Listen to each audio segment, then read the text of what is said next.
Okay, we are now broadcasting live, but we're still waiting for a quorum. Right now, we do have a quorum on the management side. We have Neil, Tony, and Matt, but we're waiting for a quorum on the labor side to get started. So we'll hold a few minutes.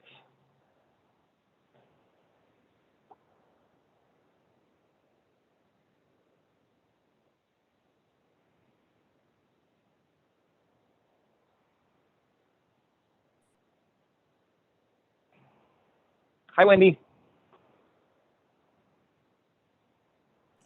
Good morning.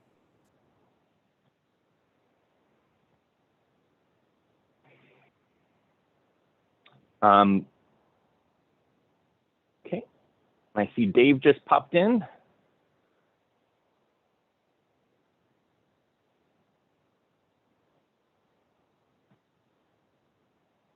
I think.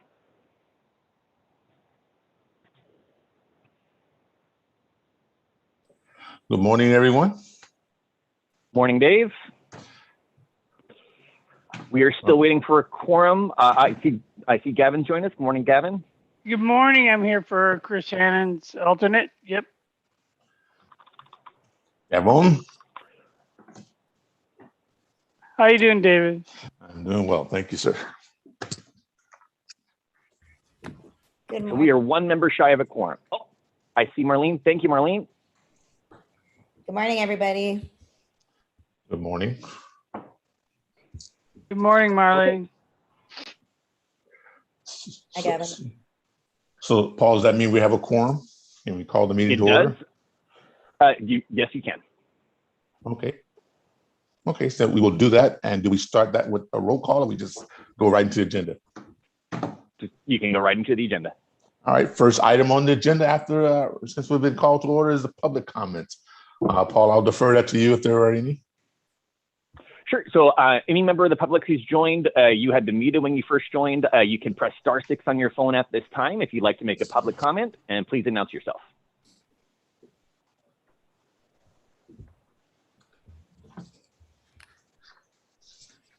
Hearing none. Right now, we'll go to the next agenda item, which will be the recommendation to approve minutes from July 1 and from July 15. If you all had a moment to review the minutes, we need a motion to accept these minutes, the recommendation. I'll move the motion. I'll second, Gavin. Moved in second, Marlene and Gavin second. Any opposed or all in favor? Just is that a yes, Paul, or do we also need a voice vote? It's still in action, so we will have to do a roll call vote. So just to clarify, the action is for both the July 1st and the July 15 minutes, correct? Yes. That is correct. Okay, so we'll do a roll call vote, and we'll start with you, Dave. Dave, your vote? Yes. Dave votes aye. Marlene, your vote? Aye. Marlene votes aye. Gavin, your vote? Aye. Gavin votes aye. Wendy, your vote? Aye. Wendy votes aye. Neil, your vote? Aye. Neil votes aye. Tony, your vote? Aye. Tony votes aye. Matt, your vote? Aye. Matt votes aye. It's unanimous. The motion passes. Okay. Thank you. The next item on the agenda is Committee Report 2125, Employee Benefits Trust Fund Fiscal Year Review. Paul Mikowski from Employee Benefits. I'll start this off. So the Employee Benefits Trust Fund is a special fund authorized under the Administrative Code to handle and operate the funds needed to be able to pay for the services provided by the LIL program, as well as any related costs administered by the JLMBC or authorized by the JLMBC. In addition to the establishment of the fund and the trust in the Los Angeles Administrative Code, the admin code also requires that the JLMBC present a report to City Council each year identifying the status of the fund. So I'll now transfer this over to our benefits accounting team to give us status and update of the fund for this past year. Hi, good morning, everyone. My name is Andrew Pollard, and I lead the benefits accounting section for the Employee Benefits Division. I'm here today to present to you the fiscal year 2021 annual report for the City Employee Benefits Trust Fund. With that said, I'd now like to turn your attention to Attachment A of Committee Report 21-25. Here, you'll see that the fund opened with a cash balance of $28.5 million for fiscal year 2021. We facilitated the movement of roughly $403.1 million in revenue receipts, while also processing over $411.7 million in expenditures, which resulted in a net cash balance of over $19.9 million at the close of the fiscal year. A cash reconciliation was conducted to ensure that all dollars remaining are accounted for as of June 30, 2021. There are additional revenue receipts in the amount of $11.2 million and expenditures of over $15.9 million that have been or will be processed after June 30, 2021.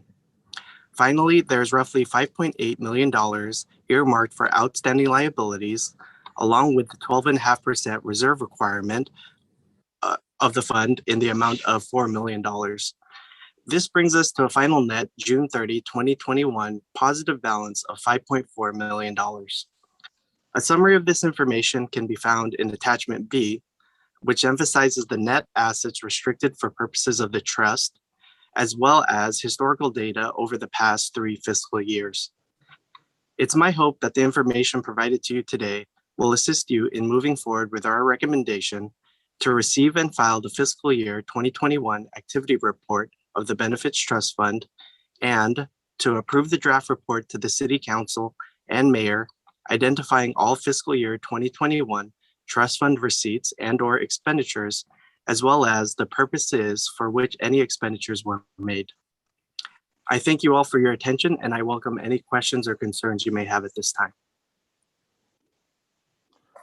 The floor is open to any committee member who has questions or concerns, thoughts.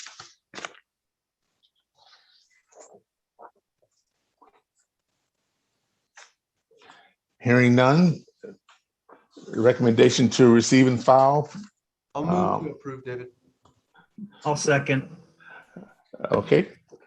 Matt, and the second was, I'm sorry. Neil. Neil. All right, Paul, the recommendation to receive and file has been moved and a second. All in favor?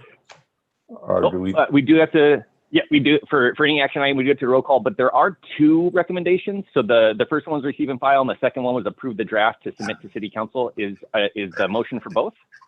It is. Okay. So is the second. Okay. Okay, perfect. So in that case, we'll go ahead and do our same roll call vote. So Dave, your vote? Aye. Dave votes aye. Marlene, your vote? Aye. Marlene votes aye. Gavin, your vote? Aye. I vote aye. Gavin votes. Thank you, Gavin. Gavin votes aye. Wendy, your vote? Aye. Wendy votes aye. Neil, your vote? Aye. Neil votes aye. Tony, your vote? Aye.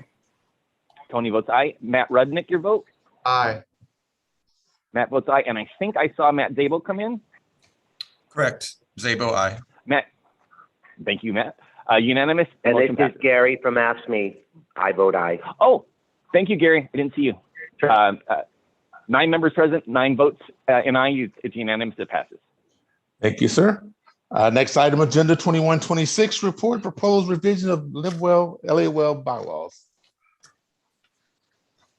Are you also facilitating that discussion, Paul? Actually, I'm going to take this one, Dave. Nope.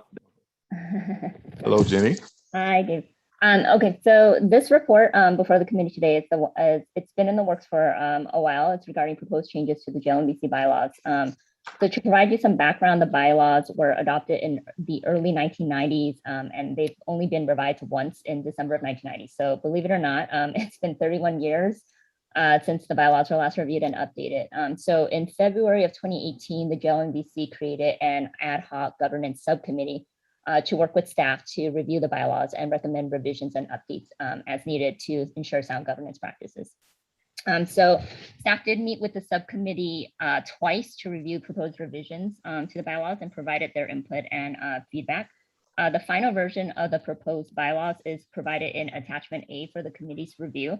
I do want to note that this version does include 2 revisions since the subcommittee last met on August 10th to incorporate changes that were requested by the subcommittee and also to resolve an inconsistency that we discovered based on a final review of the bylaws by staff. So the first change that we made was in various sections throughout the bylaws. We replaced the term civilian and civilian benefits program with LAWell to represent the current name of the city's benefits program, which is available not only to civilian employees, but also to sworn employees to enroll in. And in section 2.2, subsection E, we added and edited language to clarify which members are to be elected to the provisional chairperson roles to maintain an equal representation of labor and management members. So based on that updated text in that section, the provisional chairperson roles will rotate between labor and management as outlined in the chart on page 2 of the report. In terms of just the remaining revisions to the proposed bylaws, I did want to just highlight a couple of the major changes that we did discuss and that were eventually agreed to by the subcommittee. The first change that we had was in section 2 of the bylaws. We did expand the language there on procedures for the selection of alternate members. So each member of the committee will be able to designate one alternate who may attend meetings, participate, and vote in the absence of the primary committee member. The designation of those alternate members just helps to ensure the continuity and the familiarity of items that are discussed at the committee level. We also added provisional chairperson roles to preside over the meetings. In the absence of the chairperson and the vice chair, only primary members may assume the role of the chairperson or the vice chair, may assume the role of the provisional chairperson roles in order to maintain the continuity of the items that are being discussed at the committee level. In section 3 of the bylaws, we did add a new section here to describe the duties and responsibilities of the officers of the committee. And then in section 4, we went ahead and expanded on this section a little bit from the old bylaws, and we describe in further detail the duties and responsibilities of the staff to the committee. And then in section 5, which deals a lot with just the governance and administration of the committee and how it's run, we went ahead and added fuller detail to further explain, when meetings are held, how agendas are prepared, how minutes are prepared, as well as the meeting materials and quorum and voting requirements. We did also add 2 subsections to describe the process for making motions at committee meetings, as well as procedures for the replacement of members when a resignation and or vacancy of a committee seat occurs. And then the last section of the proposed new bylaws, we went ahead and added a section regarding the governance and administration of subcommittees. So the committee is able to form subcommittees, and this section just further describes in detail, the composition, the governance, and the administration of subcommittees that can be formed by the JLMBC. So in a nutshell, those are the major highlights of how the new bylaws are structured. To conclude, we do believe that adding these not new rules, but just expanding on the rules for conducting meetings as proposed in these new bylaws does serve several purposes. They provide a simplistic guide for conducting committee meetings. It does fill a gap between the more formalistic Robert's rules of orders versus not having any procedural rules at all for guiding the conduct of the meeting, and it eliminates any confusion and provides direction on how to handle any issues or concerns regarding the conduct of the meeting. So given those benefits and the review performed by the subcommittee, we're recommending that the JLMBC approve the proposed revised bylaws that are included in attachment A of the report. So happy to answer any questions. So Jenny, very quickly, just for me, at my knowledge, the revisions or amendments are the pages that are listed as drafts, or is it just the highlighted red language, or both? Actually, the full proposed bylaws are provided in attachment A. The changes in red are just the changes that were made since the subcommittee last reviewed the bylaws on August 10th. It was a little bit difficult to do a complete red line change from the old bylaws to the new bylaws, honestly, because we moved a lot of things around. So you'll see in attachment B, we provided the old bylaws, and then in the report, we provide a summary of where the changes were made to help you follow along. It just got a little bit messy trying to do red line changes in the old document. Okay, I've not had a chance to thoroughly review it all, but any questions for committee or comments or motions? May I ask a question? Yes, Wendy. Hi, Ms. Yao. So can you clarify the procedures for selecting alternates? Because I think the past practice has been each committee member kind of selects their own alternate, but it looks like now this is the responsibility of the CAO. Is that correct? Yeah, so if Paul, you want to move to that section on the officers of the committee. I'm sorry, if you want to scroll up there. Yeah, so the CAO appoints the management members to the committee.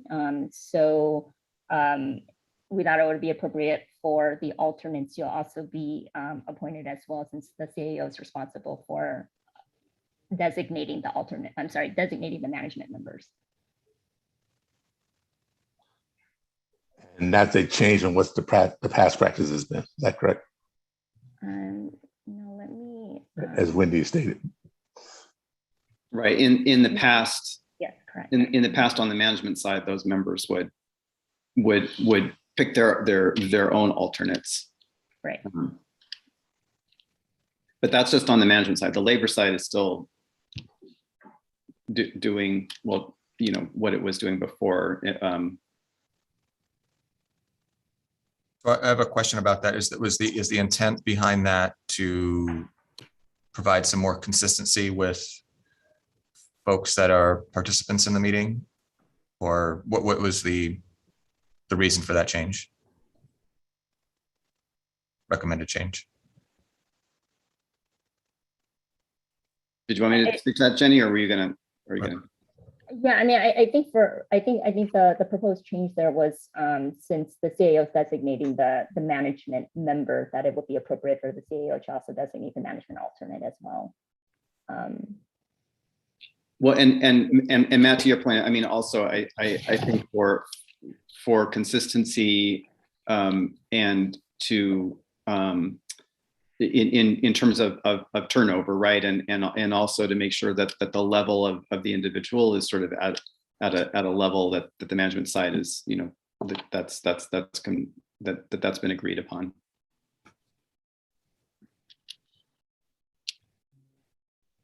All right, thank you. Sure. I'm certainly fine with it if the other management members are.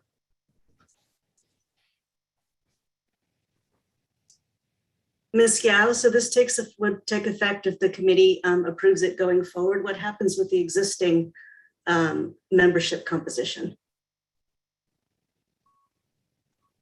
Well, the existing membership composition is still the same. I think what we would do is now request formally alternate members based on the new bylaws once they get adopted. So the new bylaws, this updated bylaws version doesn't change anything in terms of who is currently sitting on the committee, I guess, unless Matt, the CAO designates somebody different. But once it does go into effect, yes, we would reach out and update the membership if that's the case.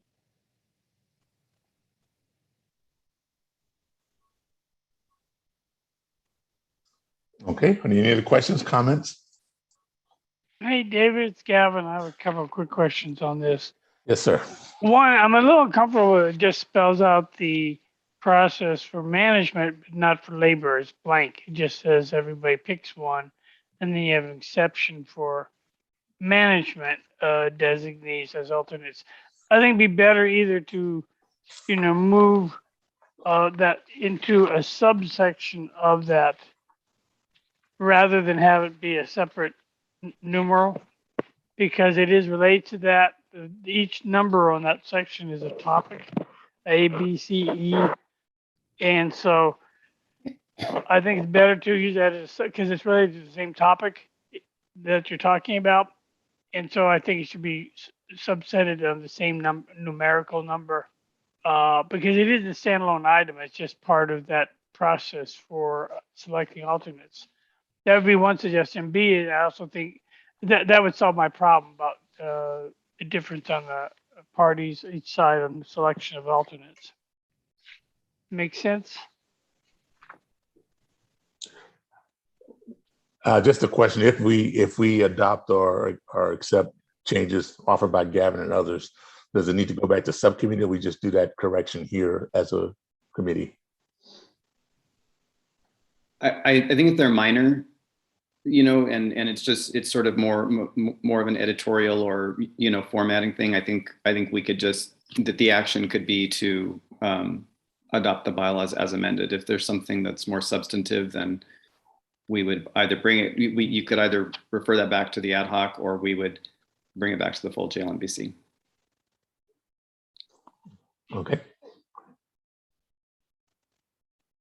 And does the committee need to have if it's just a technical correction or amendment, or it can be done without a motion, or do we need to do a motion to add We can Gavin's do correction? we can do the amendment to the final motion. I sat on the last meeting. We had an intensive discussion on everything. And to be honest with you, I'm pretty happy with the way this turned out. So do we need a motion on this, or you want to wait, David? Because I'll make the motion. Well, before you go there, is there any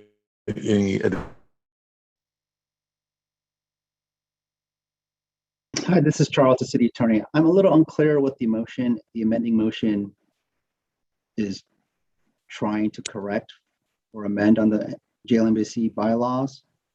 Can it be repeated? Sorry.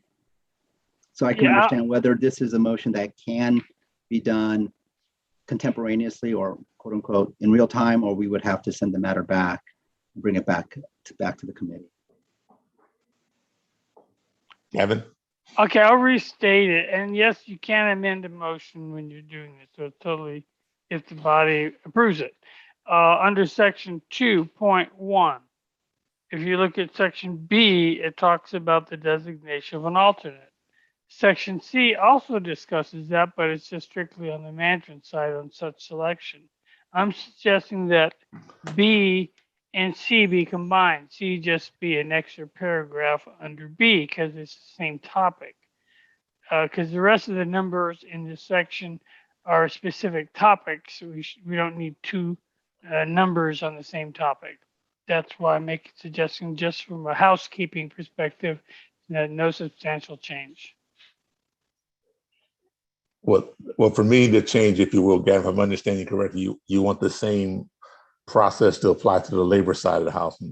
Right. Well, I think that will fix it because by the first part of the paragraph says each member organization picks, and then the second paragraph talks about specifically to the management side how they want to play it. It's clear that each organization picks, so it doesn't change the labor side at all. So it'd be redundant, I think, to put in a paragraph now. That's why I was saying that if it was B, C, then you'd have to add a D for labor if you're going to go down that path. So it'd be cleaner, simpler, just from a process point. And I guess what I'm suggesting that it's clean as it is without the additional. But I hear you, Mr. Hogle. You clear on his motion or his amendment? Can I suggest, and I know I'm sorry. it's been 30 years. Yeah. I think it'd be best if we came back with the correction, and so that it's apparent to all the members what's being changed. And I think I understand the change that's being submitted here, but I think it's best, considering this is the bylaws and we want to not wait another 30 years, so to speak, to come back. If it's okay with Stephen and his staff to make the change and bring it back to this committee for adoption. That's Stephen's staff or the Stephen's staff and subcommittee? Yes. Okay. Well, I mean, the committee doesn't necessarily have to refer this back to the subcommittee. We can make the change and refer it back, come back to the next JLMBC meeting with the change. I guess my concern is I'm not sure if all subcommittees agree with the change that Gavin proposed. Oh, I see. Okay. Yeah, and I'm that's a discussion now. So I don't. Okay. I know there were other subcommittee members, but whatever I don't know what motion's on the floor at this point. So, or if there is one.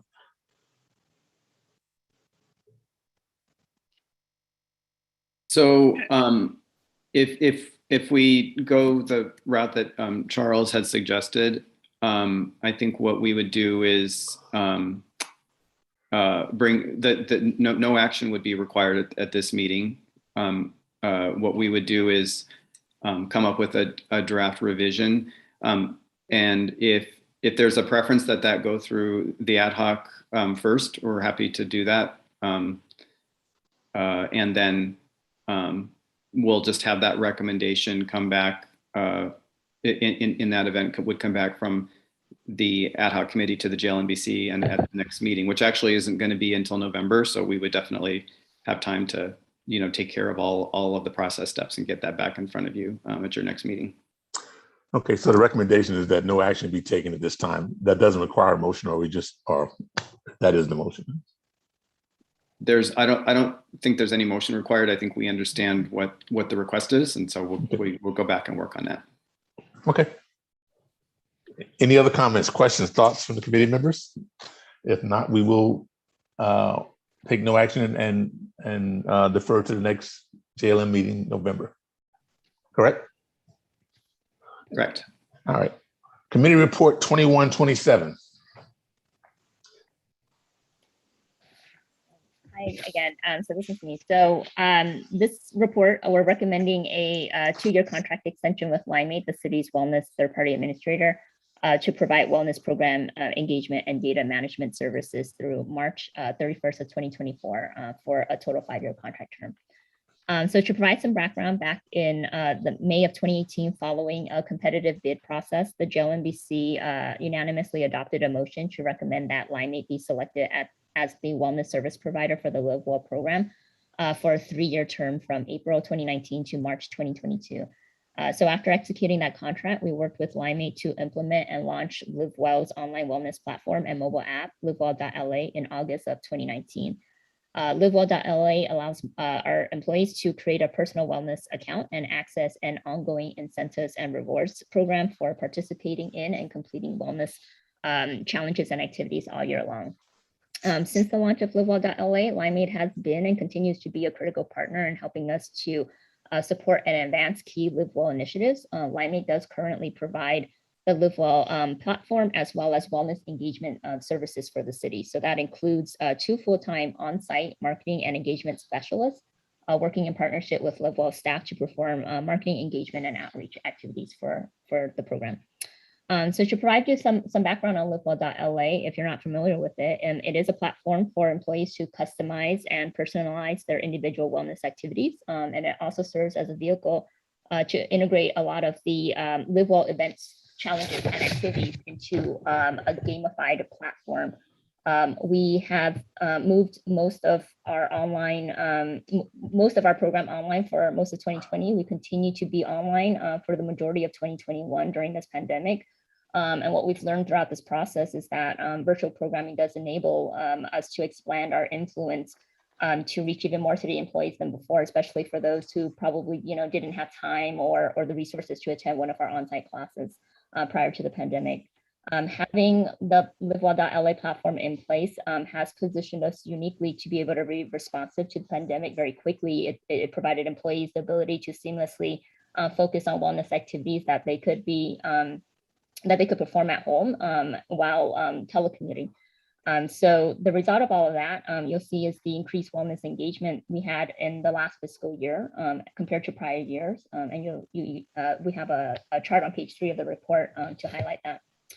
Livewell.la user registration is currently at about 14%, but we do anticipate that the participation will continue to grow over time, especially as the city builds its wellness culture and program. The current user population is very highly engaged, and they provide ongoing, very enthusiastic feedback on the program and how the platform has helped them focus on improving their health and coping with the unique stresses caused by the pandemic.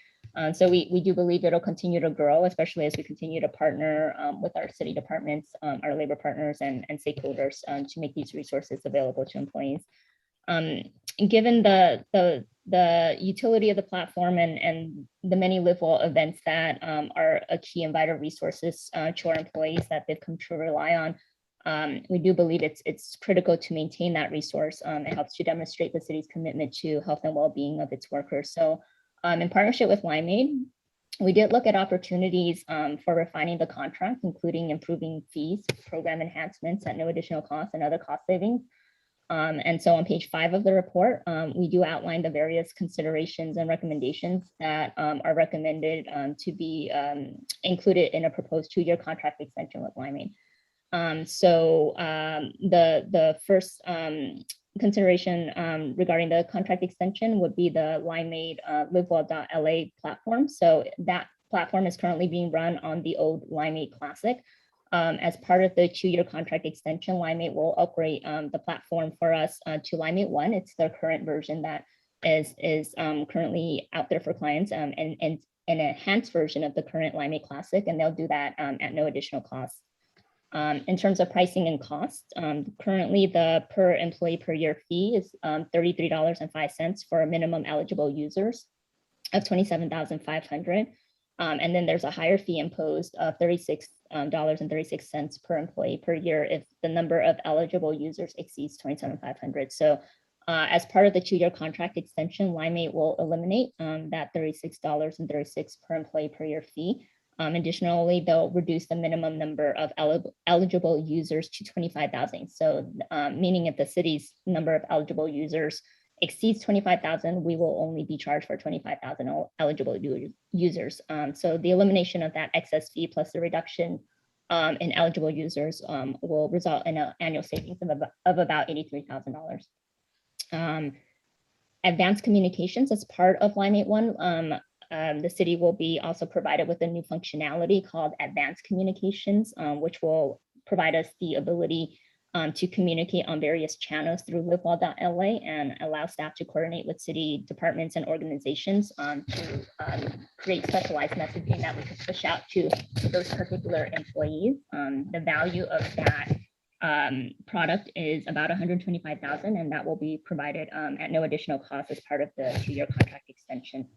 And then lastly, for marketing engagement specialists, Limeade does currently provide 2 on-site marketing engagement specialists that work alongside our LiveWell staff on executing engagement, marketing, and communication strategies for the city. So these 2 specialists definitely help fill a critical staffing void for us.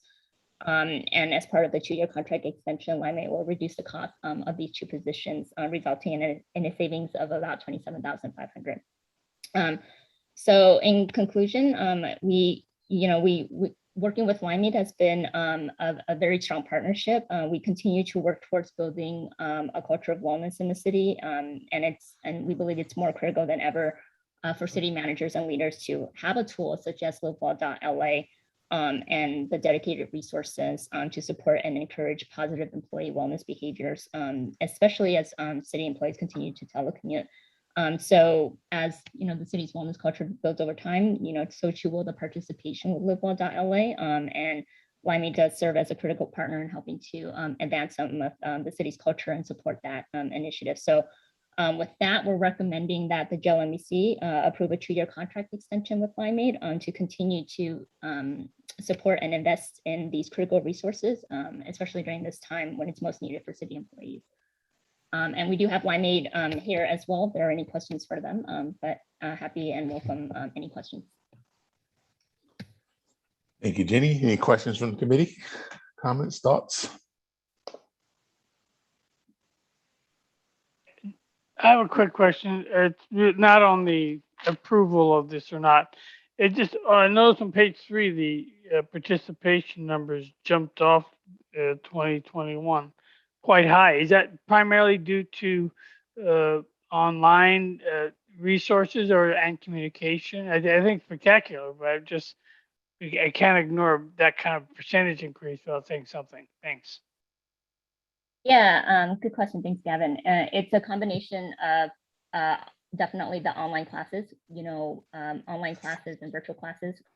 To be honest, it's been a lot easier for us to be able to offer them and administer them. And we can offer a lot of them now. Prior to the pandemic, we were doing everything on site, which was a lot of administrative overhead to book rooms, find the right facility to hold the classes in. So there was sort of a limited subset of classes that we could schedule at any one time, but virtual made that sort of all open up, and we've had pretty good attendance with our virtual classes. And this number also includes our survey and webinars.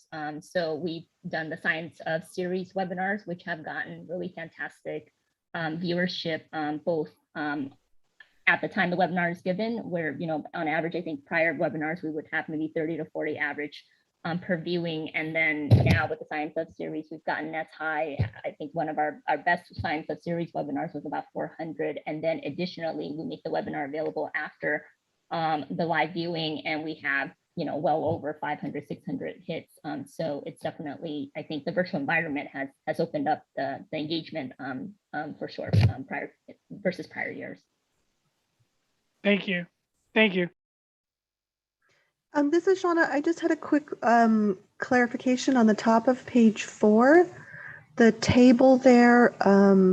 Could you clarify the percentages? Like, for example, the first row, when it says 14%, that's 14% of the population registered, or that's a 14% increase, or that's, I just want to clarify what those numbers mean. Thank you. Yeah, Livewell.LA user registrations, the 14% is 14% of all active eligible participants. Yeah. So Jenny, I just want to make a comment is, you know, when I talk to a lot of different city departments, many of them have expressed how important the wellness program has been in, you know, this difficult year and a half in terms of being a way to have support to staff and a way to maintain connectedness when, you know, there's been more remote work and things of that nature, and then all the difficulties. And then obviously people have an increased interest in health topics. So I just think it's extremely important at this time. Hi, Jenny. Just a quick comment. This is Marlene. I'm hoping and or wondering and trying to put in Limeade's ear and yours, if there's anything specific on this platform to telecommuters and to ensuring that we're keeping them as healthy as possible, possibly like something that can be geared more towards them to have log on to, so that they remember to get up, so that they're reminded to stretch and drink water. And sometimes we sit here for 9 hours and realize like we haven't gotten up. So I don't know, just something to think about as we move forward. And Sam, I don't know, Sam Brower is from Limeade. I don't know if you wanted to, you know, have any input on that.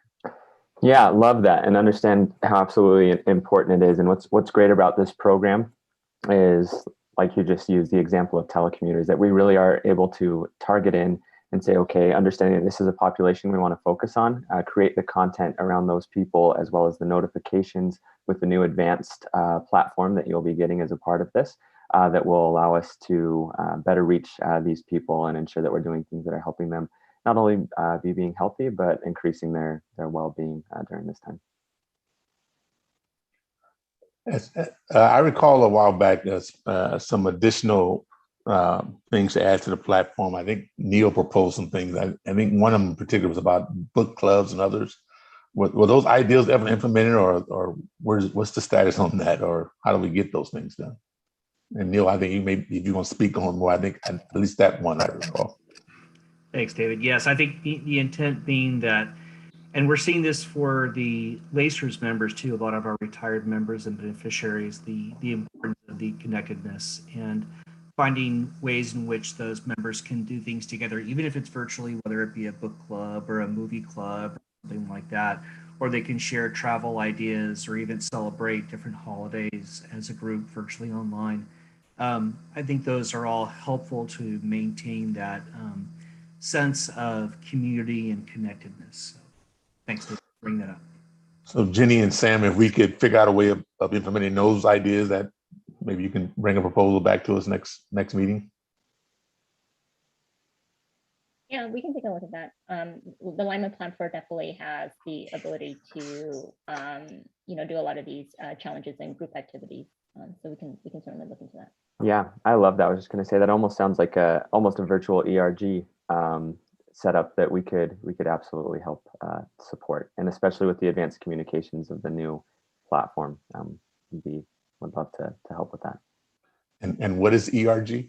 Oh, sorry, acronyms. Employee Resource Group, meaning helping, though I guess whether if they're still employees or not for the retirees, but a resource like a book club or something that we can have an area for them that they'd be able to go and look at what's going on, as well as a social component to communicate with the group. Okay. I have a question on the marketing and engagement specialist. You said they reduced the cost of the two positions. Does that mean they were eliminated, or just, what is that? How do you get to a $27,000 reduction? How's that done? They weren't eliminated, and Sam, if you want to comment on the reduction in the cost there. Yeah, absolutely. Again, just as we were really looking to show up to be good partners here, and understanding that cost refinement is something that was very important to the city of LA, that we've decreased the total amount that is the cost for the employee experience specialists that are onboarded with city of LA. So still getting the same value in working with them, but decreasing the costs associated with them. Any other questions, comments? Do we have them? Go ahead, I'll make Gavin. a motion, David. I was going to make the motion that we, one, adopt the report, and two, adopt the recommendation within the report. Motion by Gavin. We need a second. I'll second. This is Gary. I'll second it. Motion and the second has been received. And we're asking for a roll call vote at this point. Yes. Correct. So we'll go through the same list in the same order. So Dave, your vote? Yes. Dave votes aye. Marlene, your vote? Aye. Marlene votes aye. Gary, your vote? Aye. Gary votes aye. Gavin, your vote? Aye. Gavin votes aye. Wendy, your vote? Aye. Wendy votes aye. Neil, your vote? Aye. Neil votes aye. Tony, your vote?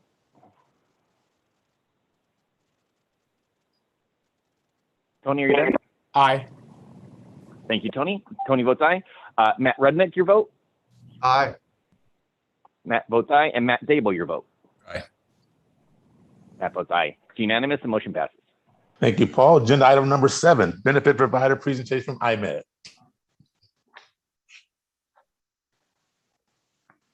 Hello, good morning. Good This is morning. Megan with Keenan. How's everybody doing this morning? Great. Thank you. Good. I'm joined this morning by Lisa with IMED. I'm going to provide a high-level overview of the city's vision plans, and then she's going to jump into the details.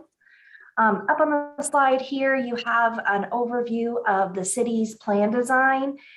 It is a generous plan design. One unique feature that was added to the plan design effective 1/1/2020 was the diabetic benefit.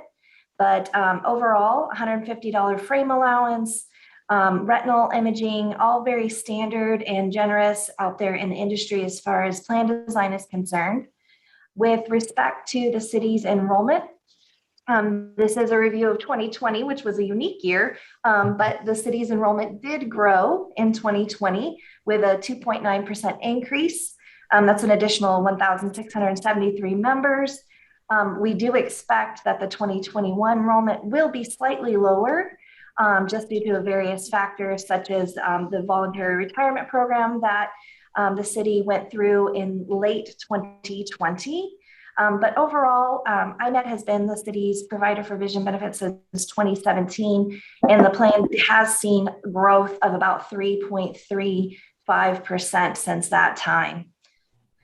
Now, the big story on utilization, and Lisa will jump into the details on this, is we had a pandemic in 2020, which did result in lower utilization overall.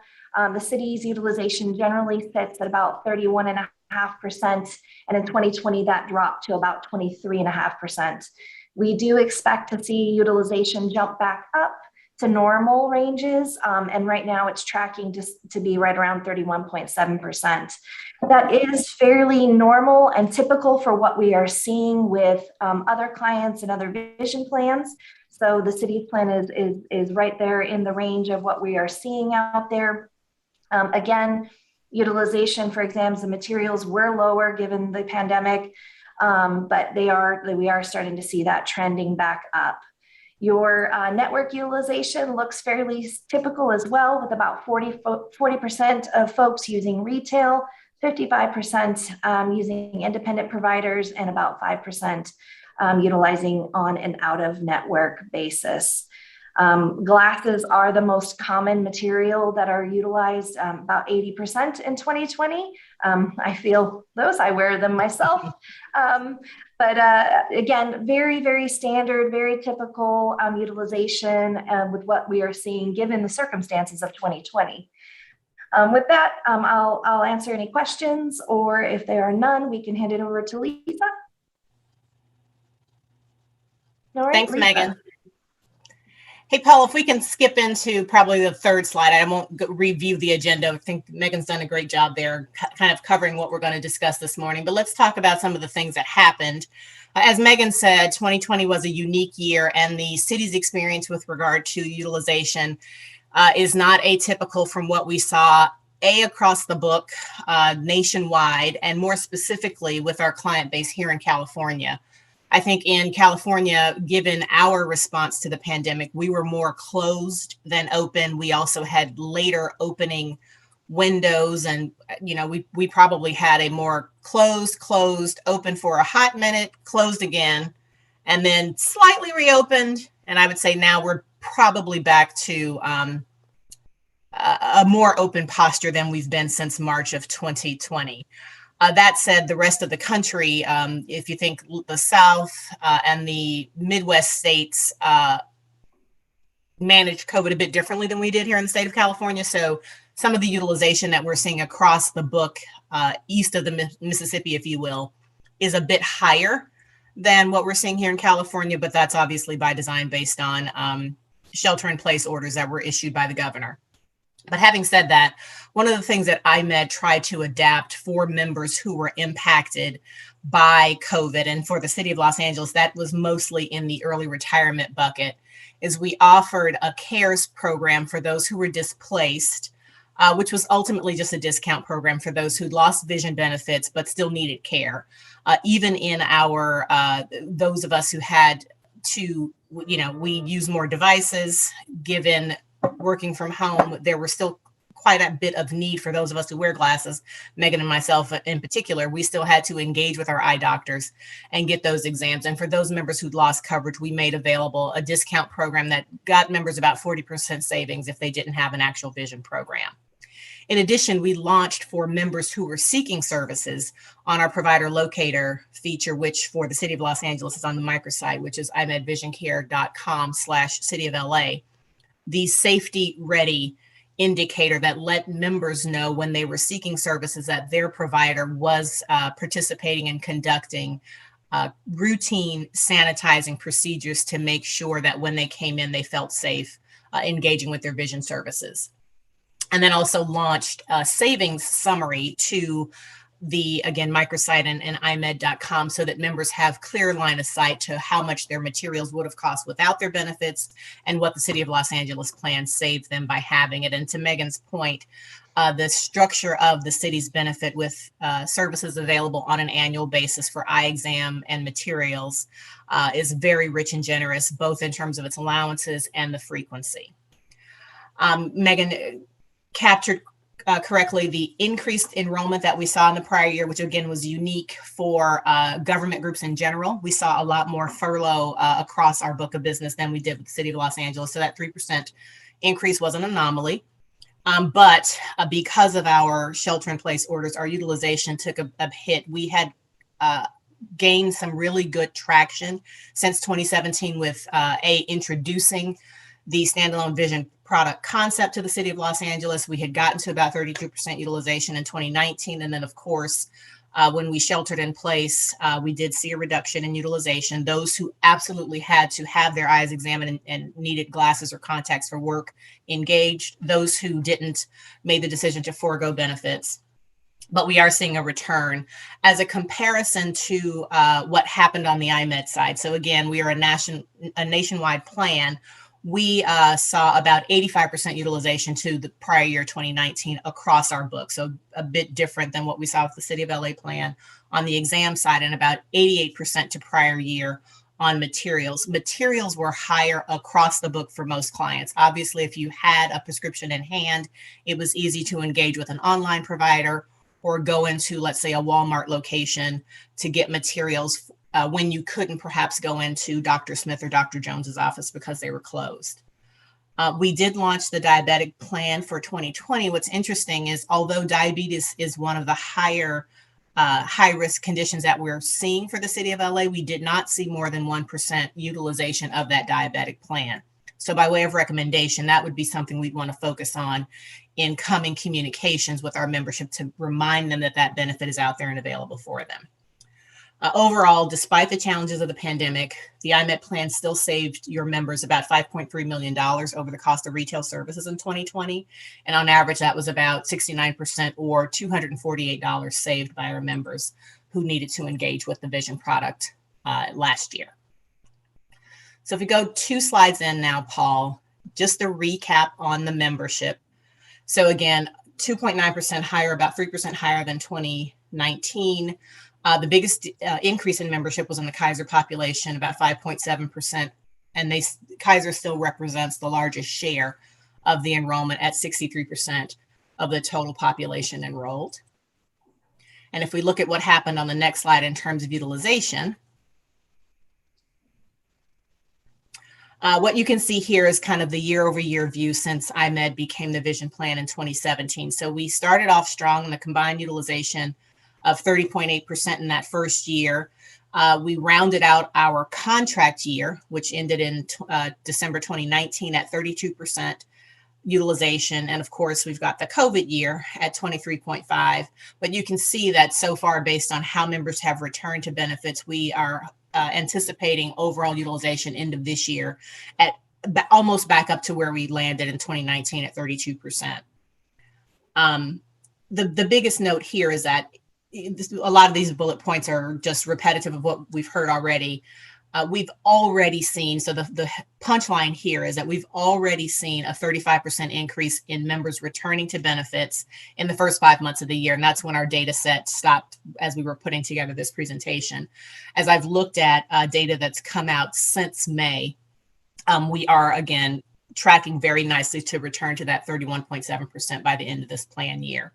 So again, that is also based on a decrease in membership. To Megan's earlier point, we've seen a 4.3% decrease in the city's population in 2021. So fewer members, more utilization. We should hopefully hit that target of 31.7 when this year ends. We take a look at the next slide. This is just some comparative data that we've shown you over time as a comparison to the prior year, also to the IMED book.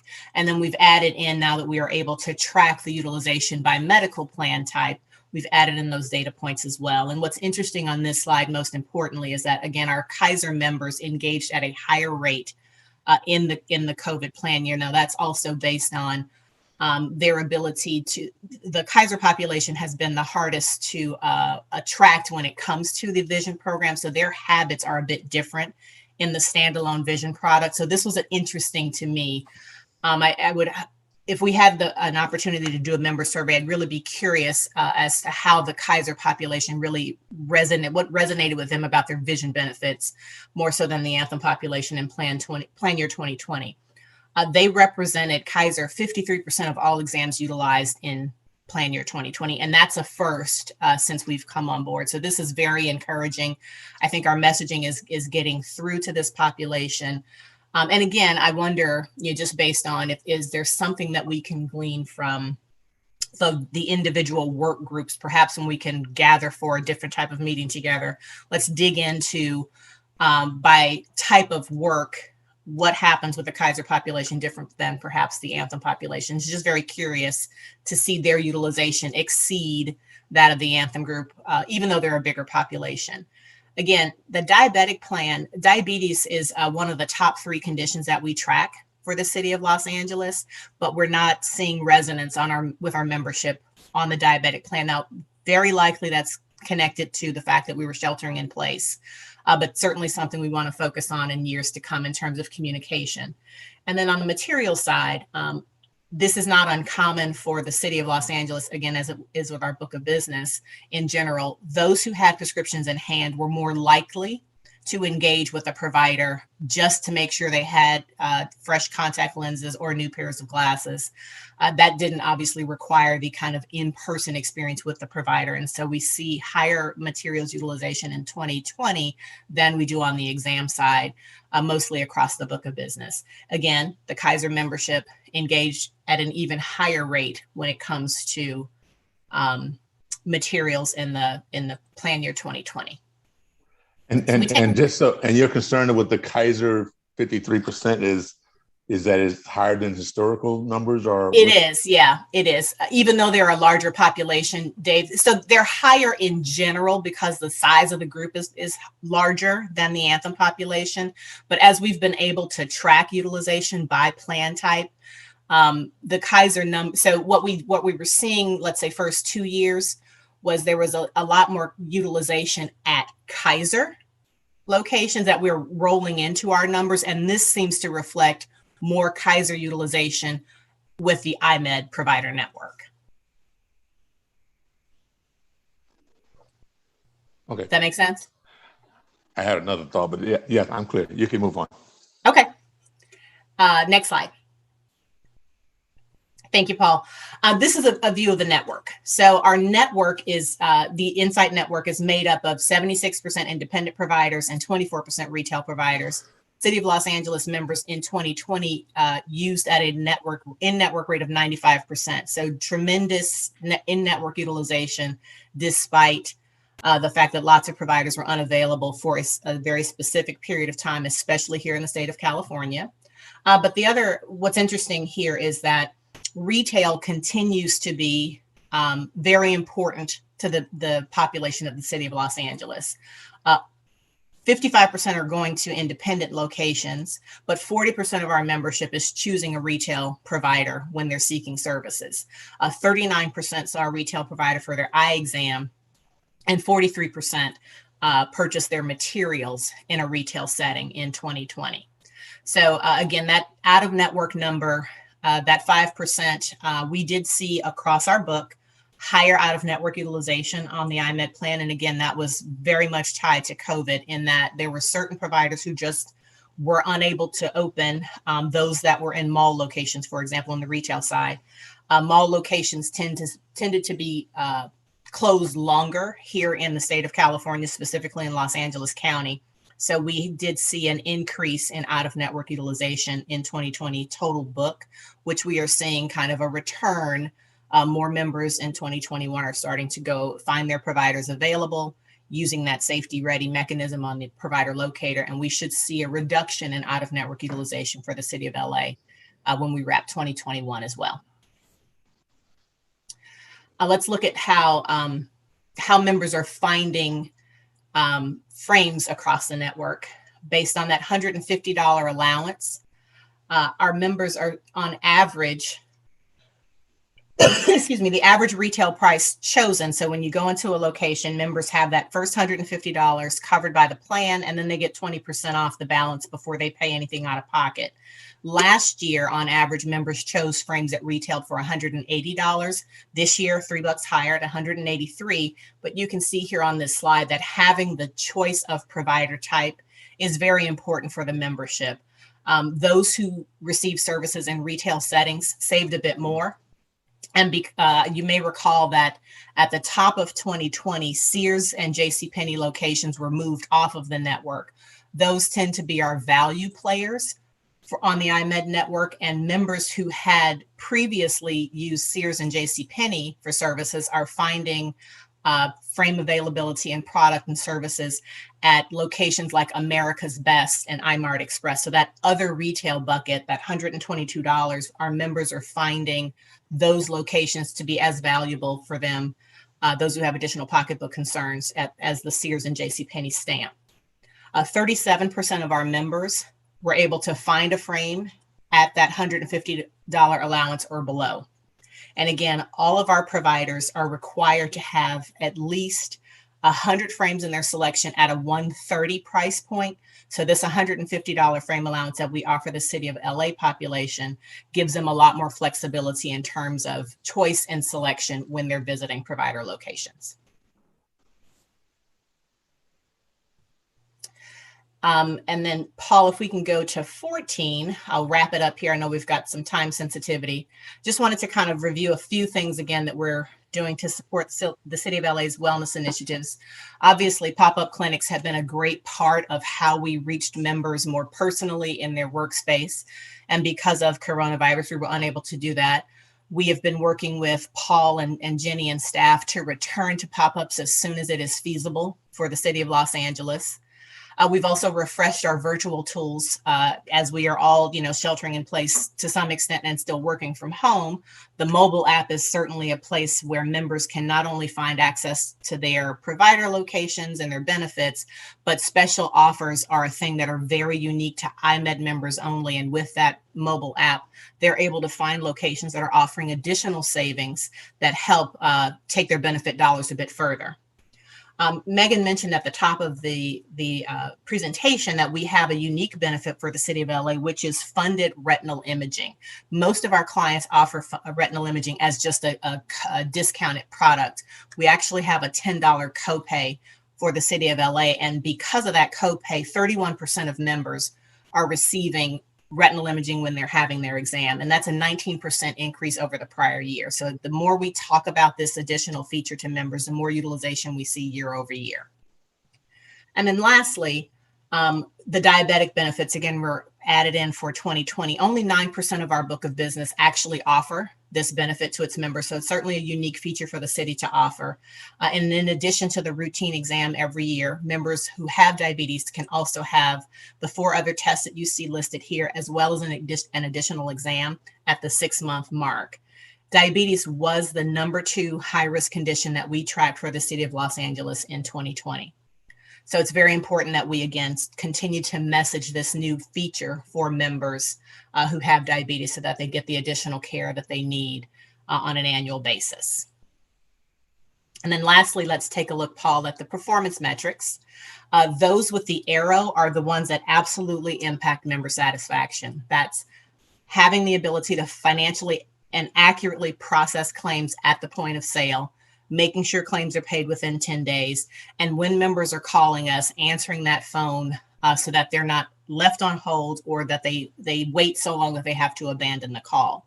We program your City of LA benefits to what we call the plan matrix so that providers don't have to calculate anything. Once they identify who they have in front of them as a City of Los Angeles employee or dependent of a City of Los Angeles employee, the claims processing is automatic when they go in network. We also endeavor to, when members are seeking services out of network, we've made available online claims processing for out-of-network transactions. The sooner it gets into us, the sooner it's processed and the sooner members receive their reimbursements once they've done that. So that 100% of claims paid in 10 days is not just those that happen in network, but also those that go out of network for services.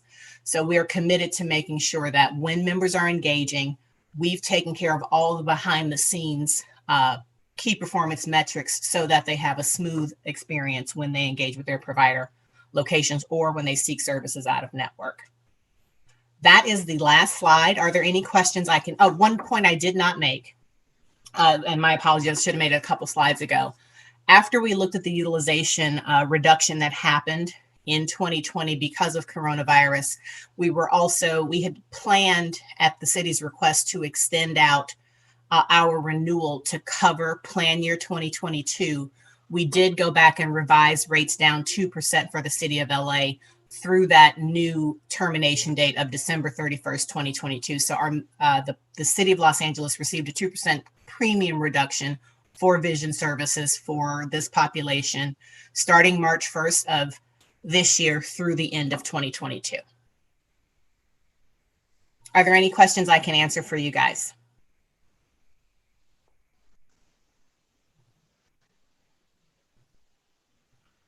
Thanks so much for having us today. We appreciate your time. Thank you. Thanks, Megan. Thank you. So Stephen and David, just my apologies. No question on the IMED presentation. However, as a Kaiser member who has to routinely get glasses and get checked and things like that, I've had some difficulty in the past And so I'm happy to be part of any conversation with IMED about how they work with Kaiser members to ensure the ability to access the services. Sure, Neil. Yeah, we're happy to talk with you if you'd like to provide some feedback. That'd be great.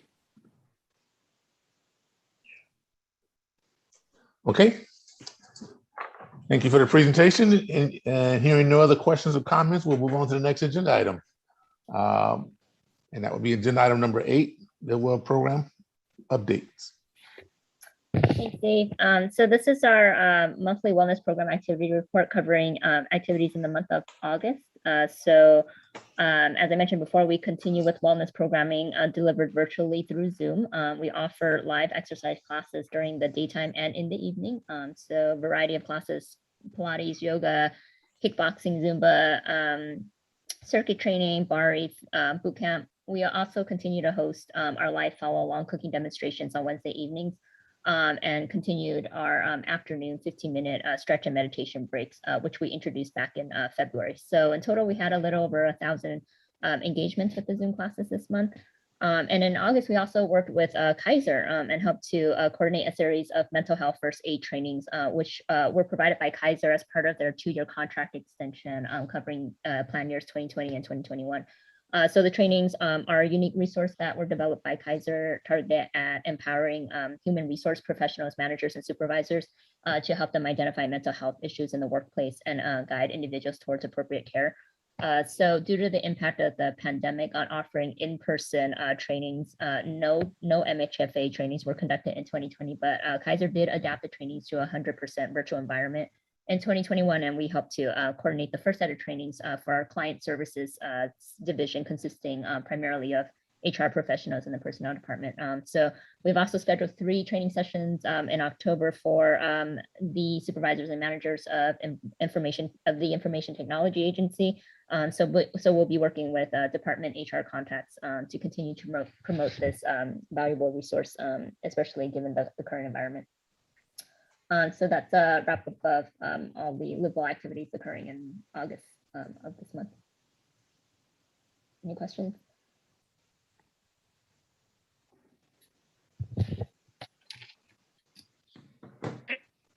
Hey, Dave, I just want one silly question. What is Fun Boot Camp? The name sounds fascinating. Just curious. Good report. Thank you. Marlene facilitates those classes, Gavin. So. Gavin, how about you sign up for There's a reason why How about you join us for that class, Gavin, on Wednesday evening? Yeah, Gavin, that's a good way to learn what it is. I second that. Okay. Any other questions? Yes. Did we want to explain what happens in boot camp, or? I actually attended last night.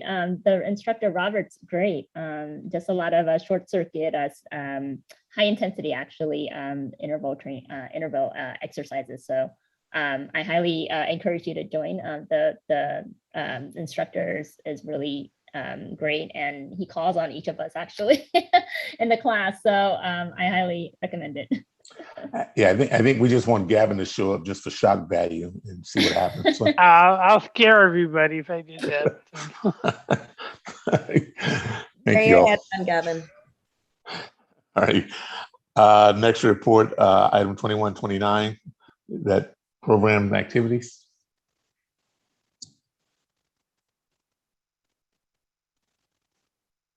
Is that you, Jenny, or is that Stephen? That's actually Chung. Are you with us, Chung? Good morning. I'm sorry about that. I was on mute and didn't realize that. Good morning, JLMBC members. This is Chung with Employee Benefits, and I will be going over the highlights for the August LAWell programs and activities report. First up on page 1 is an update on the Anthem network agreement.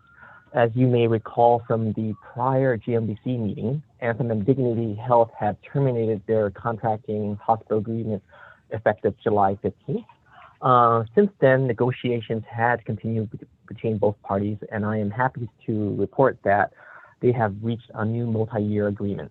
The new agreement will be in place through April 2025. parties affected by the termination will be notified of the new agreement. Next up is an update on the open enrollment planning. In August, communication was sent to employees informing them of how their PACER address is used for the LA Well benefits program and how they can go about updating their address prior to the start of open enrollment.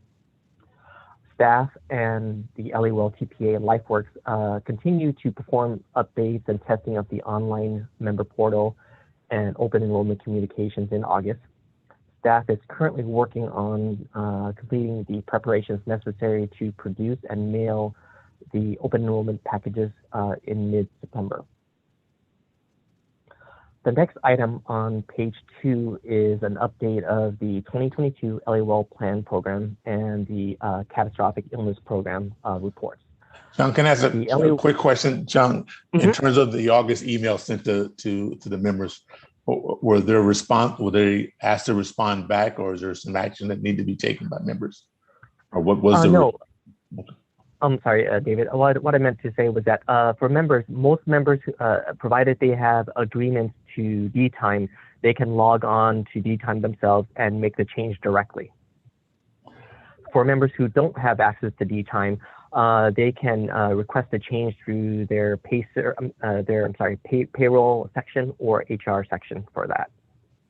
So there was no action required or any request made to the employee in regards to the email that was sent out, other than the normal process of access? You didn't ask? Requesting that they— Go ahead, I'm sorry. That's right. The email was just to advise employees of where the LA Well program obtains the employee address from, and how employees can, verify their address and update it if necessary. All right, I said it because we received a lot of phone calls from our members regarding the email, and I don't know if I've actually seen the email, but I thought it was, as you described it, just a reminder notice. But you all received no inquiries about or follow-up questions from members about what this email was about. It was clear as far as you know.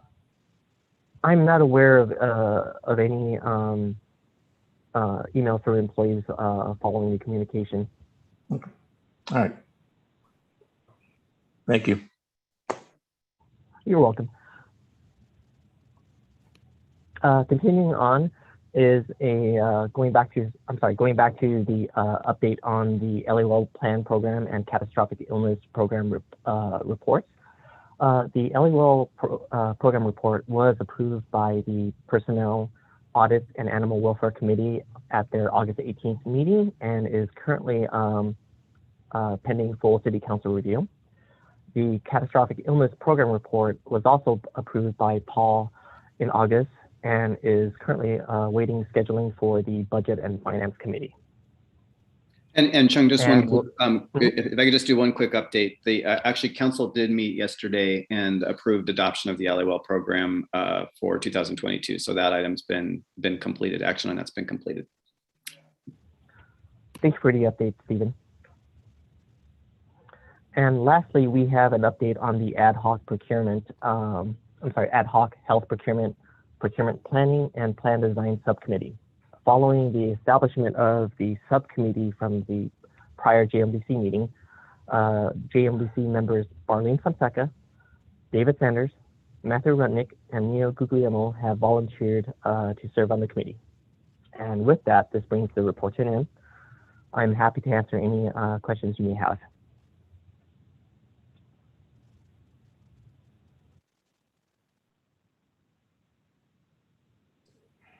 Hearing no questions. Gavin, you have no question? No, I don't. I usually do. I'm going to shock everybody. Nope, I'm good. Hearing no questions. Thank you for the report, Mr. Tran. And that concludes the items on the agenda for reports. The next item is requests for future agenda items. Are there any requests or proposals for agenda items for the November meetings? other than those that have already been stated for the November meeting, including the follow-up from the subcommittee group. Our next meeting again scheduled November 4th, and if there's no other items to be discussed or no other comments. David, we should probably put back on the agenda the new governance rules, because that's going to come back for approval. Yeah, I was referring to that one, but yes, sir. Okay, Absolutely. thank you. Okay. If nothing else, we are adjourned. Thank you all. Have a good evening. Thank you. Thank you, everyone. Thank Bye. you. Thanks, everybody. Be safe, everyone.